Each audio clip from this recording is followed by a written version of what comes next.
Salut et bienvenue dans ce nouveau classement. Aujourd'hui, on va voir les activités gratuites que l'on peut faire à Montréal. Le jardin botanique. Le jardin botanique qui est juste à côté du stade olympique est donc très facile d'accès puisque juste à côté du stade olympique il y a aussi une bouche de métro. C'est quand même pas mal proche du centre-ville de Montréal. Il y a aussi un parking. Il représente à peu près 75 hectares de superficie, plus quelques parcs thématiques. La durée de la visite, c'est environ 2 heures. Il est ouvert de 9 h à 21 h tous les jours de la semaine, donc c'est quand même très très pratique. À côté de ça, évidemment, il y a aussi le biodôme, l'insectarium, il y a d'autres activités qui sont possibles, mais qui, elles, sont payantes. Certaines parties du jardin botanique peuvent être payantes, mais la majeure partie est quand même gratuite. Donc c'est une activité que l'on peut faire très facilement, en famille. Le Vieux-Port de Montréal, qui comme son nom l'indique est donc le Vieux-Port de Montréal, il n'y a pas d'autre chose à dire. Il est très proche du centre-ville, donc très facile d'accès, il n'y a aucun souci de ce côté-là. On peut faire sur le Vieux-Port de Montréal vraiment une très très grande balade, c'est très très joli. Il y a des expositions des fois extérieures qui sont gratuites. Il y a beaucoup de choses dont on a accès, auxquelles il faut payer, mais qui sont quand même à des tarifs très raisonnables, notamment pour toute la famille, comme le Centre des sciences de Montréal, qui offre des activités familiales et qui sont en même temps pédagogiques, ou du cinéma 3D, donc c'est quand même très intéressant. Au bout du Vieux-Port, on a le musée Pointe-la-Calière, qui lui aussi est payant, mais qui offre aussi quand même des activités intéressantes en ce qui concerne notamment la Nouvelle-France. La partie supérieure du Vieux-Port, qui est constituée pas mal de restaurants, qui ressemble beaucoup, qui a été conservé tel quel depuis la Nouvelle-France. Je parle notamment des ruelles et de l'architecture. Donc c'est aussi très très intéressant pour aller se balader, ça donne quand même un endroit sympathique pour une promenade en famille. Évidemment, les restaurants sont peut-être un petit peu plus chers que sur le reste de l'île de Montréal, mais on peut le faire une fois de temps en temps parce que c'est quand même un incontournable. Donc c'est ça, le Vieux-Port de Montréal. Le marché Jean Talon.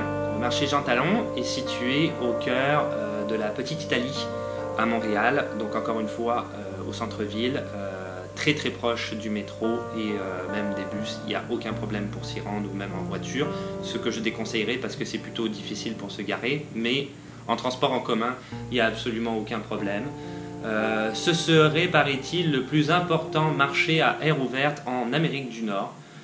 Donc c'est un marché qui est ouvert, pour les heures d'ouverture, c'est ouvert de 7 h à 8 h ou 7 h à 6 h, tout dépendant des jours. Je sais que c'est le jeudi et le vendredi jusqu'à 8 h du soir et jusqu'à 6 h du soir les autres jours de la semaine, 7 jours semaine.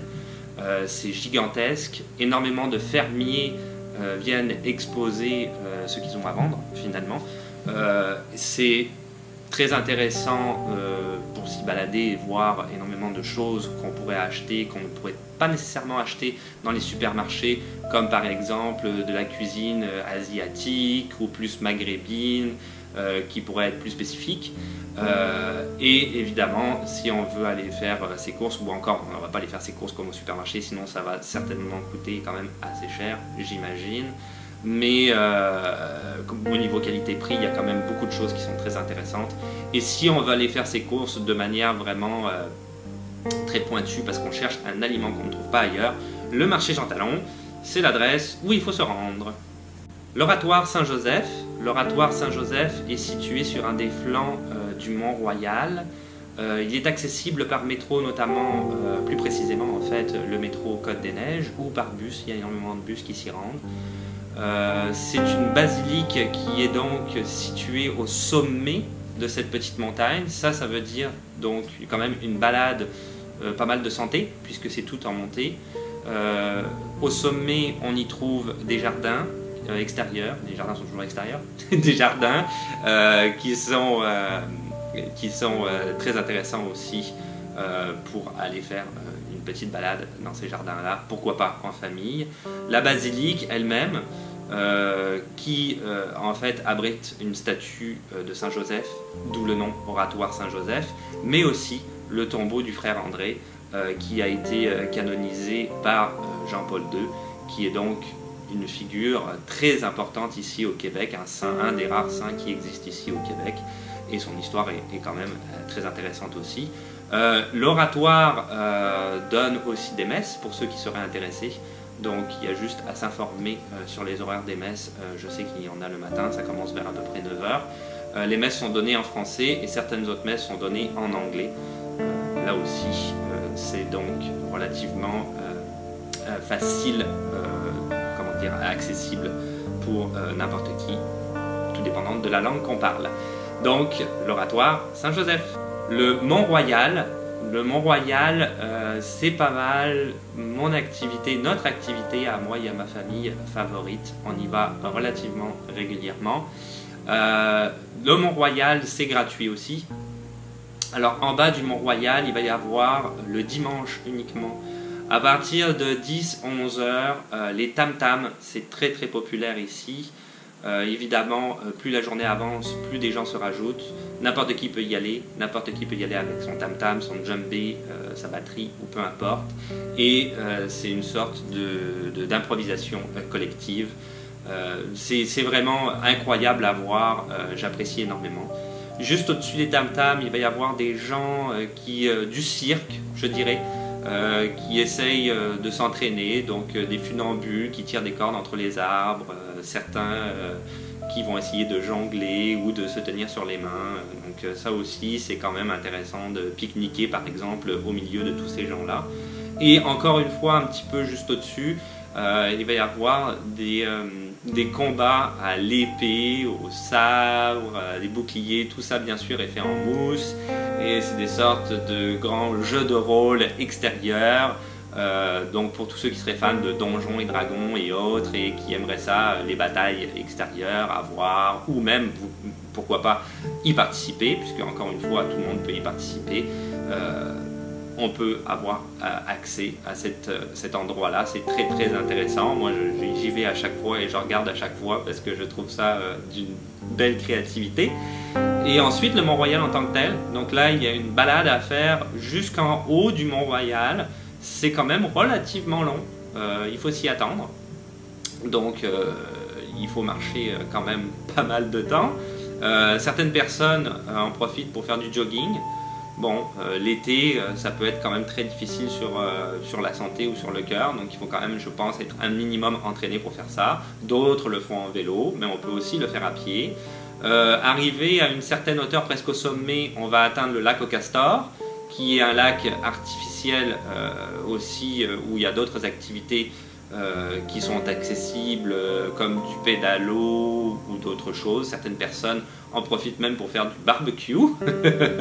Ils mettent leur barbecue portable là-haut et voilà, on mange ce que l'on veut, de la viande et autres. Et on peut encore après continuer alors là carrément jusqu'au sommet. C'est plus très loin à partir du lac au Castor. Et il y a une vue, au sommet évidemment, il y a une vue imprenable sur le centre-ville de Montréal. On voit quasiment tout le centre-ville de Montréal quand même à une certaine hauteur. C'est super intéressant, c'est très très beau, ça fait des très belles photos de vacances pour ceux qui voudraient aller en vacances à Montréal.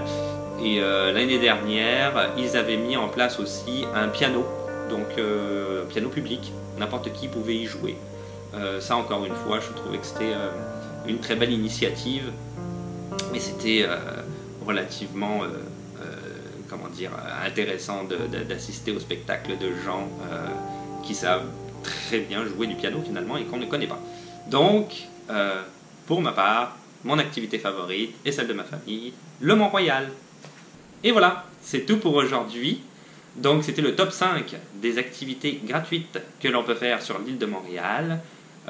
Comme d'habitude, si tu veux laisser des questions, des suggestions dans les commentaires, un petit pouce bleu parce que ça fait toujours plaisir.